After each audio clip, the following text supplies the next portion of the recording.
Hey everybody, it's Casual Boops coming at you with another video, and today we're going to be covering the Hetzer, the mighty Hetzer, the tier 4 German tank destroyer. It's on the tech tree, or well, it was moved off the tech tree. It's now a collector vehicle, but you can get this if you have any tier 4 German tank researched on the tech tree or higher. Everybody should have a Hetzer in their garage. It's fantastic fun, and I'm about to show you why. So let's get into it.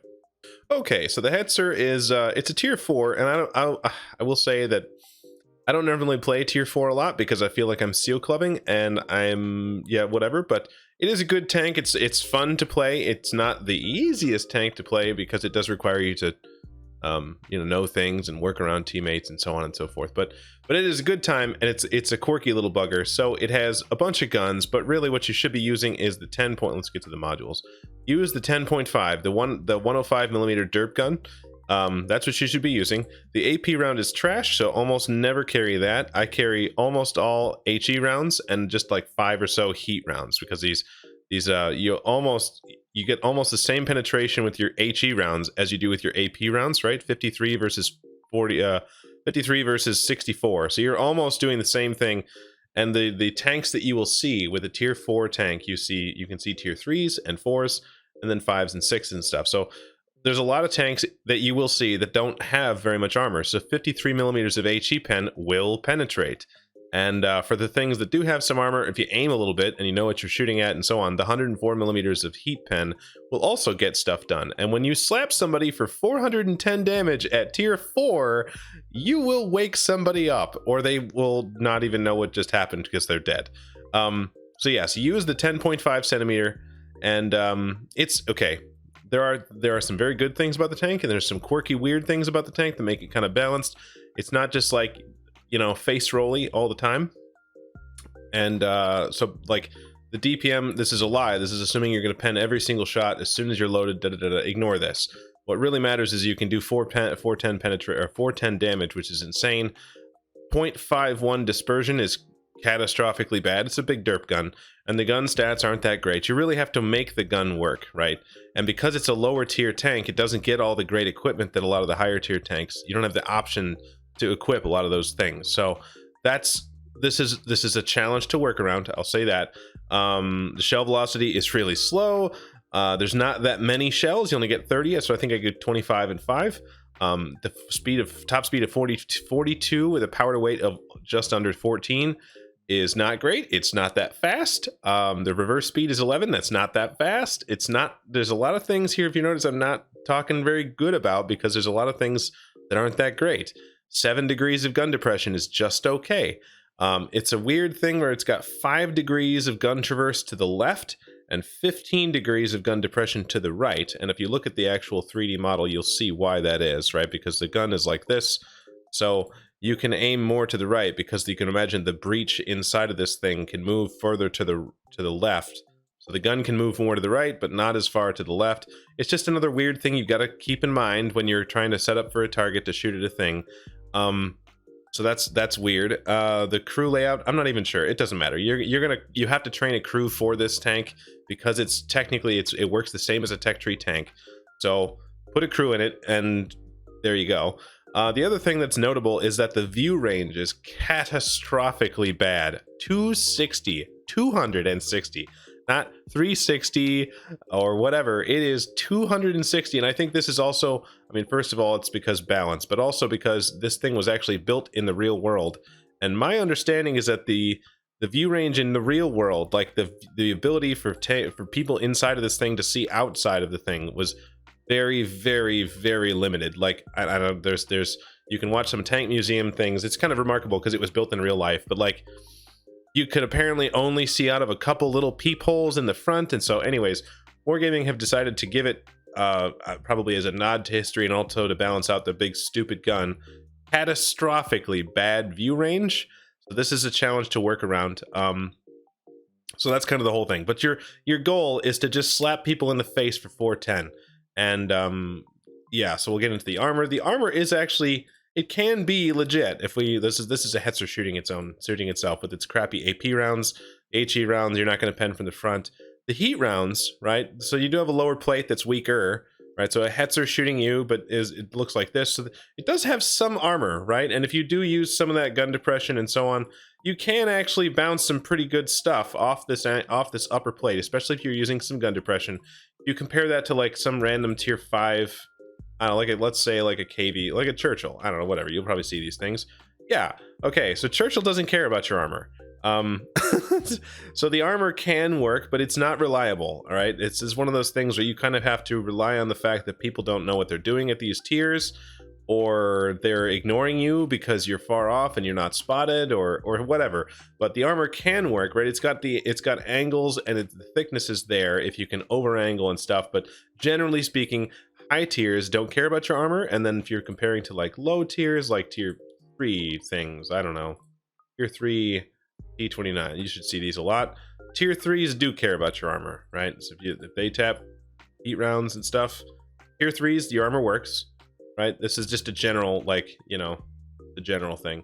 Obviously tank destroyers, pack 30s or pack 40s, they don't care about your armor. But again, the angles can work, right? So that's the whole thing, is you do have some armor. You have some armor and a big stupid gun. So that's kind of what you should be doing, or how the tank plays. Now, as far as like equipment and consumables and stuff, like I said, the tank, because it's a lower tier, doesn't have it doesn't have a lot of equipment choices. So what I like to do, I don't even think I have Brothers in Arms, but you always put camo on things. I don't, yeah, my crew is not that great because I don't play the tank all that often, and I don't want to dump a bunch of crew books into a tier 4 tank. But, you know, ideally you'd have Brothers in Arms, and, you know, I run food because I can't help myself because it's and everything. But you don't have to run food if you don't want to, because it is just a tier 4. But the things I would put out are, there's no field mods because it's a tier 4. I run binoculars, and only because this is the only way, even if you have all of the crew skills for vision, which I don't think I have, the best you can do is 366, which is not awesome. And this is with binoculars. So the only way that you can make the thing not blind as an actual bat is to put binoculars on it. And what that means is you'll have to just use bushes, and then you'll go to a certain area, and then you'll stop at in a bush and pause and let the binoculars activate to kind of spot out for a little bit, and then you know, I think is it belay? You'll just belay to the next one, and then see, and then go to the next one, and then see what you see. And that'll be the way that you can use binoculars to try to see the things in front of you, to try to get the first shot advantage. But generally speaking, you're going to try not to let you're going to try to let other things spot for you, because you are just blind. I put a turbo on it also because, again, the going up to top speed of 46 makes a big difference. It's pretty slow, and also because there's not a lot of other things to put on it. And then from here, I think you can either optics don't make any difference. I think I would either go with vents or a gun lane drive, simply because there's not a lot else, not a lot of good choices. Yeah, and you can't mount a rammer. So here we are. So this is, your choices are limited. I think this is what I went with. But, you know, again, you could make these two. I would definitely go with. This one is debatable. Grousers don't make a big difference. Don't, for the love of God, don't put a camo net on it. Low noise exhaust is not really necessary because most things don't have great view range at this tier anyway. So I wouldn't worry about it, you know? Yeah, they could either vents or gun lane drive. And the hit points are so low that I wouldn't bother with a hardening, because you're not getting because the hardening gives you an improvement to vehicle hit points as a percentage. You have low hit points, you are getting a low bonus. So this is not ideal. So this is what I would do. Without further ado, we'll get into the gameplay. All right, so we're going to be starting out watching me playing in my Hetzer on what is this, Steps. And it's a tier 4 game, and there's tier 3s in the game, and this is pretty much the best case scenario. There's one artillery, and but basically the reason you keep this tank around, the reason I keep this tank around and to play it occasionally, is just, first of all, just because sometimes I just want to have a good time and not worry about life, and not worry about trying really hard and playing whatever if I'm not playing very well. But the other thing is, if you have those missions, it says you know, kill 4 tanks in a game, or kill 10 tanks, or whatever, all those daily missions. This is one of the tanks that is really, really good for that mission, because it's not very hard to slap a couple people, get some kills, and yada, yada, yada. So I had the mission where it was kill 4 tanks in one game, and so I took this thing out for a spin, and we'll just see what happens. So you can see nothing is really spotted right now, and I'm just waiting to see if one of those light tanks will run across the middle And I'm just thinking, all right. I was like, if I was one of those tank destroyers, I would probably be in one of these bushes. So let's just see where they might be. And you can see how, if you watch some of my other videos where I've talked about using the ballistics calculator mod, this is a good example of I'm going to use it now, where I'm going to activate it and the reticle is going to fall off because I'm trying to blind fire through that bush. And before, when I wasn't doing this, it was thinking the game is thinking I was trying to aim at the hillside behind it, which means it's going to overshoot all of these bushes. So that's why I was I'm using that ballistics calculator mod. If you're not sure what I'm talking about, I have a series called Get Good. You should go look at that and see the things, but also pay attention to the shell velocity. And we're just gonna, oh my god, you really have to try to anticipate people's reactions in the game, because especially when you're making long shots like this isn't really what Hetzers do, right? But we're just gonna, the key to playing low tiers is to try to conserve your hit points, play conservative early on, get your free damage when they give it to you, and then at the end, if you need to clean up and carry, then you have the hit points to do so. And so I see now I'm trying to go for some kills. I've already got one, and I see that this Panzer B2, PZ-B2, that's a one shot, and it's going to be a problem, right? The Matilda can kind of eat those things, but a Matilda by itself is going to be a problem, right? He's not going to have a good time. So I'm thinking if I go over here and inject myself into the situation, I can kind of save the day. So you can see here I'm moving. It's not a fast tank, and I think I even have a turbo on it, and I'm maxing out, right, 45, 46 or whatever, but it's not, it takes a bit to get up to speed because of the low power to weight, and you really have to plan ahead where you look at the aiming reticle, and I thought I would have to just throw the shot out. You really kind of want to plan, either be in somebody's face or plan out where you're going to be shooting in advance, because you really, and there's an AMX-40, right? There's the Duck. The Duck has a problem because it has some armor. So I tap 2 and I load a heat round here specifically so that I can pen some of the flat parts of the Duck. And we're just gonna, here we go. He doesn't have any idea. Wait. Aim. Ugh. I have no idea. I don't know what just happened there. So, but you can see the armor on this thing is pretty legit. If the Duck doesn't aim for our lower plate, then we're good. And since I aimed at his lower plate, then I'm feeling okay. And I went ahead and penned, and now boom. We just clean up that entire flank, but I don't want to keep pushing out of that because I see that on the left side, the 1-2 line doesn't look so great. They've got 2 or 3 or 4 tanks, and if you know these low tier tanks, there's some that are a lot more dangerous than others. And a Samoa S35 and a Matilda are probably 2 of the more dangerous tanks at tier 4 in the game. So I know that those guys are going to be a real problem. So I'm already trying to take advantage of the fact that, or I'm trying to plan around the fact that I'm just not very fast. This tank is very fast. So you need to look at the map and decide where you want to be well in advance.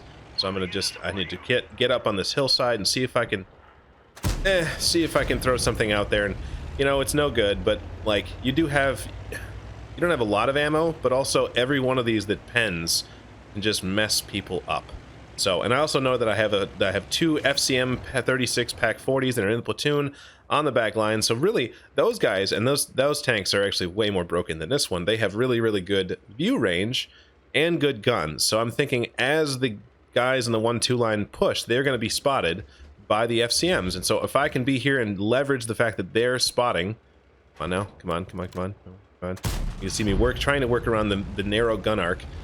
All I'm trying to do here is make sure that when those guys are getting shot and spotted, then I can also, I can take advantage of that and also put the hurt down and support them, right? Because they can't really shoot, they can't really hide from me and oh my god, the cover, the Pack 40s and me, right? So now here I've got a heat round for the side of this Matilda, and oh my god, it sailed a little high, but you can see, look at how big the aiming reticle is, and this is just kind of, if you're not going to be in somebody's face, oh my god, side of a Hetzer, that one pens. If you're not going to be in somebody's face, then it's probably not going to pen. But you can see I can't spot that Matilda from here, not even close, even with the binoculars. So I'm really relying on everybody else to do the vision game for me. And now the Matilda has decided to move up, and let's just see what's going on. And this is a little bit risky because they own the top of this thing. They own the top of the hill. There's a lot of guys, but I know that I need to start taking tanks out of the game. If we're going to win this at all, I need to try to keep rocks between me and the enemy, but lead the target. And oh my god, I had a tracking round. But again, the Matilda, you can see Matilda doesn't care about my armor, right? He penned a couple of times and because he's not, I'm just trying to go for kills and take tanks out of the fight. And Matilda, the M3 Stuart dies, and I'm trying to back up a little bit so I can use the angled frontal armor. But also, if I'm in this little dip here, that means I'm exposed to the Panzer 38 that just is now there also. So I kind of put myself in a pinched position. But if I get in this little dip here, then I'm thinking, okay, now the Matilda gets picked up and I can get out of my little kill box that I've put myself in, and then we know the Hetzer is over there. So it's all about, I'm leveraging the positions of my teammates. A Hetzer by itself is not going to go very well. Let's see, maybe I can get a blind fire for the Panzer 38, because a lot of these low tier tanks, nobody knows where to go or what to do, or, you know, hey, if I'm shooting out of a bush, maybe I should move. So, you know what I mean? You never know, maybe you get lucky. And our M37, our artillery, is YOLOing down the 0 line. He's just, I don't know what that guy's doing, but it's tier 4. So you just have to assume that your teammates are all potatoes, and so the FCM36 has done a pretty good job. And I'm seeing in the chat here, this is, you know, at this point, it's our M37 is dying, and I'm trying to see if I can maybe set up. I'm trying to, like, what you need to do in the Hetzer is plan around your teammates and also try to utilize all of the vision that you can, because that's when you get vision from enemy tank or from allied tanks, that's the only vision you're going to get, because you can't really do it yourself.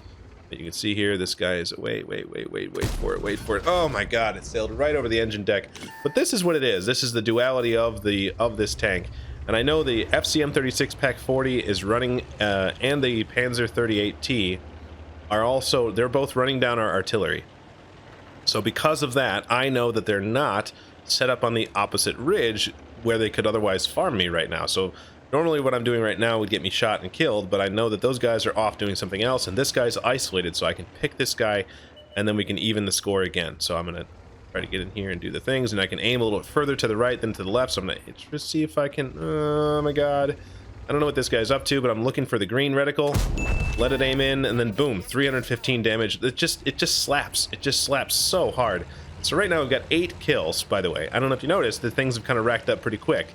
8 kills, 1200 damage, which at tier 4 is a lot. You know, for a tank that only has 415 hit points, doing, you know, 3 times your hit points is kind of a big deal, with 8 kills.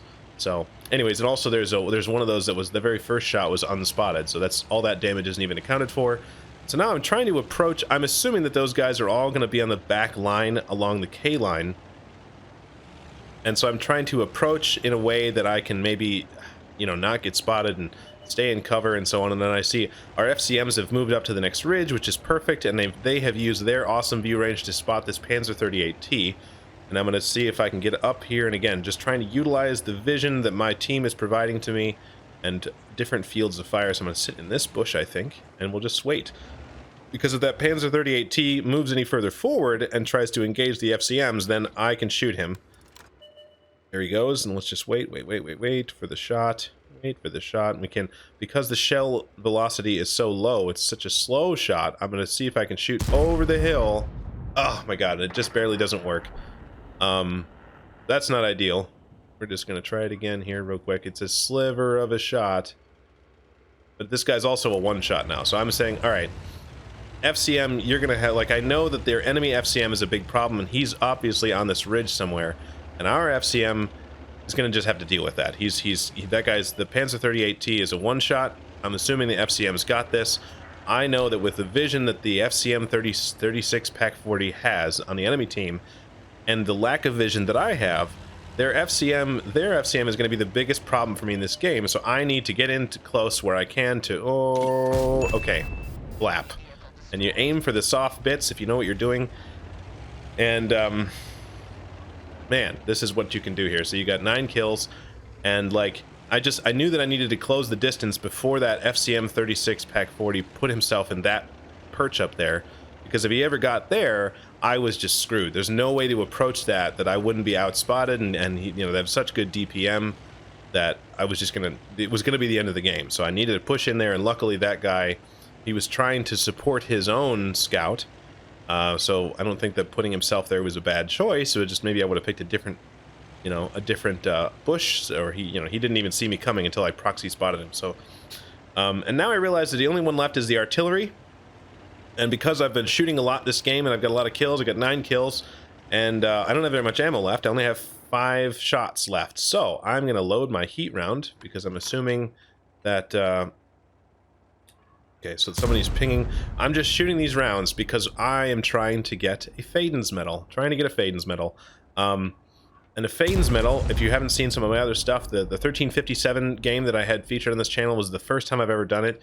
And I was trying to go for a second one in this game, is by killing the last enemy tank in the game with your last shell, you get a Faden's medal. Kind of hard to do. So this is, I'm now shooting all the rest of my stuff. I have 1 round left, and I'm assuming that this artillery is up over here, because that's where they so commonly sit. And I'm waiting, and there's our I've just passed our own friendly M37 corpse. And I see now that he's not there. This is very unfortunate. So now... because I am now taking forever, you can see the speed of Hetzer. Our own FCM 36 Pack 40 has kind of gotten into position to pick this guy, which is really, really unfortunate. And I'm trying to get down and trying to get some... oh my god, where? Trying to get some vision. There he is. And now it's a problem because I can't quite get my gun on the guy, and I don't want our guy to kill him, because I would sure love to get this last kill. 10 kills would be awesome, and a Faden's. This guy's coming down off the hill. Holy crap. I think he was going to try to Goomba stomp me, but here we are.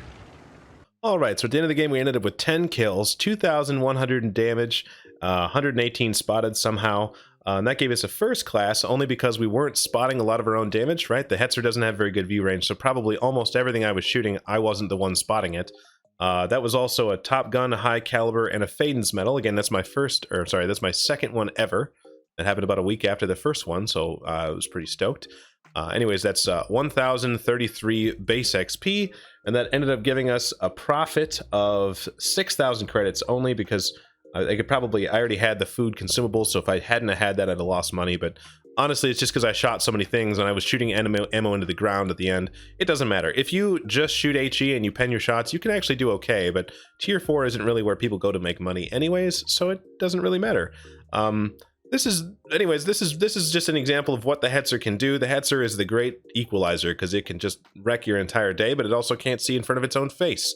So I recommend that everybody has a Hetzer in their garage and go and have fun with it, and go club those baby seals. And if you are a baby seal, go get yourself a Hetzer and defend yourself. So anyways, that's it for me. Thanks for watching, guys. We'll see you in the next one. All right, bye.